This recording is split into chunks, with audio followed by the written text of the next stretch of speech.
I'm Sarah Walsh, Head of Social Media with New Link Publishing. And I'm here today to talk with Fred Rayworth about his book, Lusitania Gold. Thank you very much. So, what inspired you to start writing?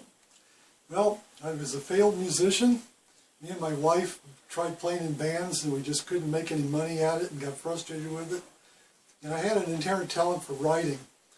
Being a technical writer and working in the Air Force and everything, I just decided to try writing a novel. So I sat down and put my nose to it, and I came out with The Cave, a science fiction novel. In 6 months, I just whipped it right out. And, of course, it'll never see the light of day. But, why is that? Well, what I know now and what I knew then were two different things. It's terrible. But at least I completed it. And it had a semblance of a novel, an actual story. So let's just put it that way. But I went back and looked at it later, and it was terrible. But at least I completed it. And I got from A to B, so I'm happy. So I went on to the next novel, which was The Greenhouse. And that was my first icky bug. And it, basically a monster plant eats Altus, Oklahoma. And that was kind of poetic justice because we lived there at the time and wasn't that great of a place. But that was a much better novel. It had a much better plot and everything else. And from there, I went on to my next novel, which is what we're talking about now, Lusitania Gold. So here we are. What is your target audience? My target audience is anybody that likes adventure, or likes thrillers, likes just to have a good time. Anybody that likes ships. So it's for everybody. I cleaned up the language in this one, unlike The Greenhouse, and it's for anybody. Was it difficult to come up with the concept for the plot? Not at all. I've always had a fascination with sunken ocean liners. From the time I was a little kid, back in Lakewood, California, when my grandpa was showing me an Encyclopedia Britannica, we got to the L volume. And there at the back of the L volume was a painting of the Lusitania sinking. And I had a fascination with that ship ever since, and sunken ocean liners. And then, of course, along came the Titanic, its more famous cousin. And it gets all the publicity, and most people have never heard of the Lusitania. And so I wanted to publicize the Lusitania, so I decided to write this story. Well, I, for one, have never heard of the Lusitania. Could you tell us a little bit about it? Sure.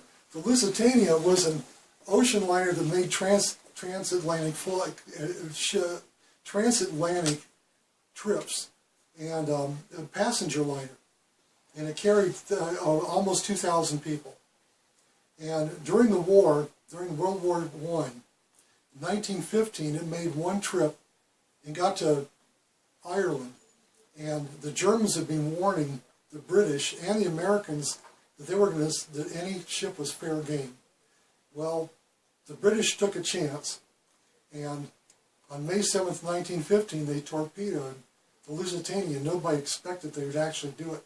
They did. And the ship sunk in 20 minutes. And it sunk so fast, people never had a chance to get off. The ship tilted immediately on its side, and because of the tilt, they couldn't get the lifeboats off. They either hung too far over on the starboard side, or they hung against the side of the boat and couldn't be lowered. So 1,200 some people drowned. The difference between the Lusitania and the Titanic was the Lusitania was a deliberate act. And that's something a lot of people don't even realize. The Titanic was an accident, but the Lusitania was deliberate. So why did you include a sea creature in your story? That goes back to the icky bug I wrote, The Greenhouse. I always wanted to have a monster in my stories if I could sneak one in. And also I was inspired by the Ray Harryhausen special effects movie Beast from 20,000 Fathoms. And I think Robert Heinlein wrote the original short story. And I thought it would be a good nemesis for Detached, the hero of the story. And the monster gives him grief. Let's put it that way. So it was a good thing to have in there in the mix. What part of the plot is your favorite concept? All of it. All of it.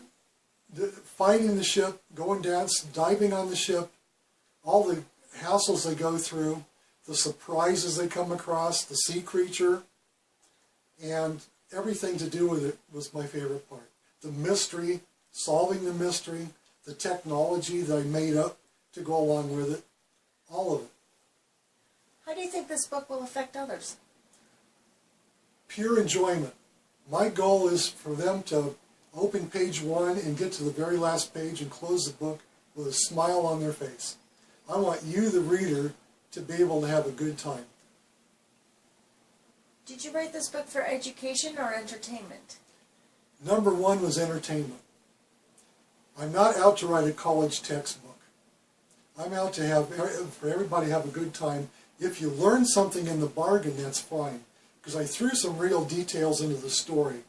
But by no means is this a college textbook. This is to have a good time. So a lot of the stuff is made up. Why did you write the alternate reality? I wrote the alternate reality because it was wishful thinking. It was what I would like to see happen, or just my pure fantasy. Because obviously what I wrote could not happen.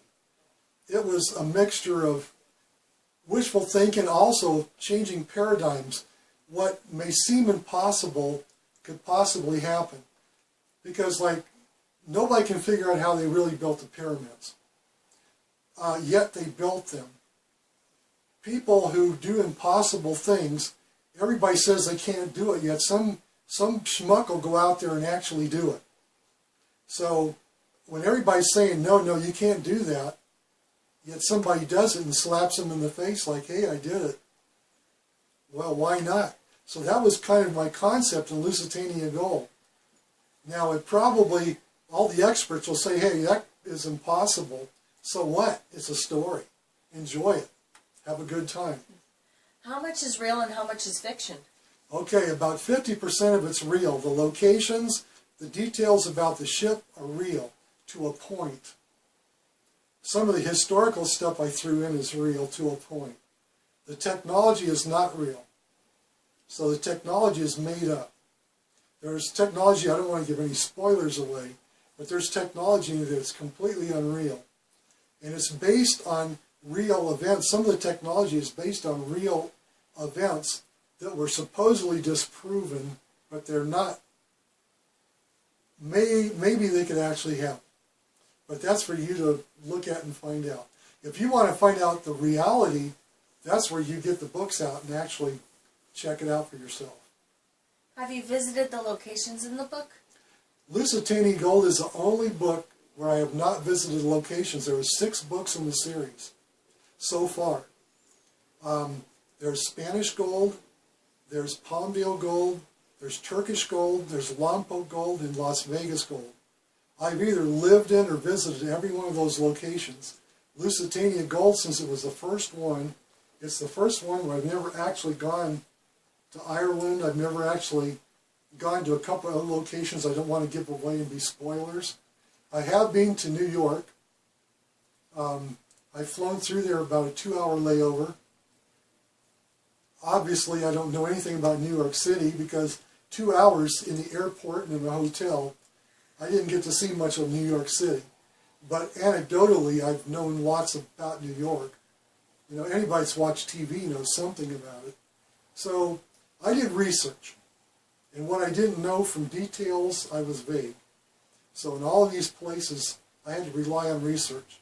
Every other one of the books in the series, I physically lived there or been there. So I use real details because I was actually there.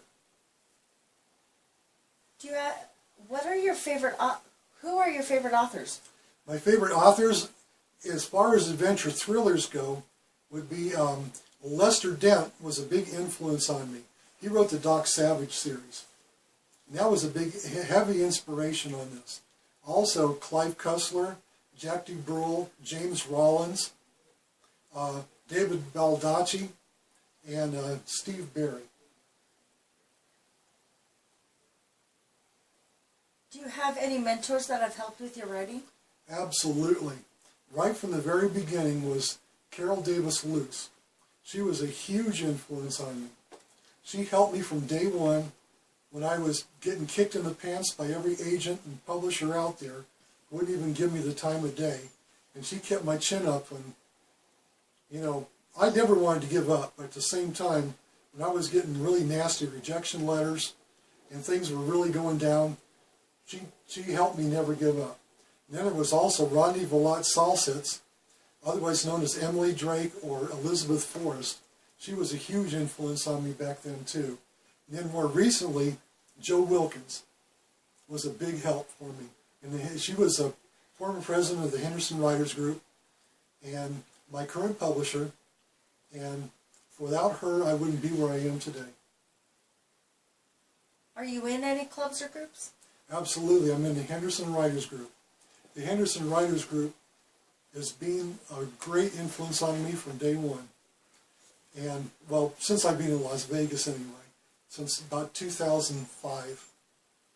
And they helped, in fact, they helped tune up Lusitania Gold. It started as a 130,000 word bloated manuscript, and it's down to 96,000 words now. They helped get rid of the fluff and stuff I didn't need. Do you have any upcoming titles? Yes. Well, in my other series, I have a fantasy series called Melina's Adventures. And the first book, Treasure the Umbrana, is the first one in that series. The second book is under editing right now. It's called Gods of the Blue Mountains. And that will be the next one. I'm working on the third book called Across the Endless Sea.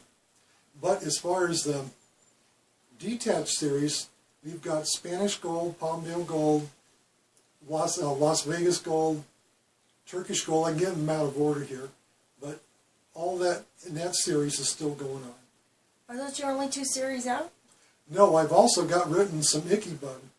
I've written, of course, The Cave, like I say, will never see the light of day. But I have the two Icky Bugs. I got the Greenhouse and I got the Factory. And those, I'm holding up on those because of the language. That's the only series where the language is no holds barred. How can readers find your books? You can find my books at Mystic Publishers on their website, and they have on a discount right now of 5%. And also you can find them, my books are available on Amazon, Barnes & Noble, and Smashwords. Thank you. Thank you very much. I appreciate the time.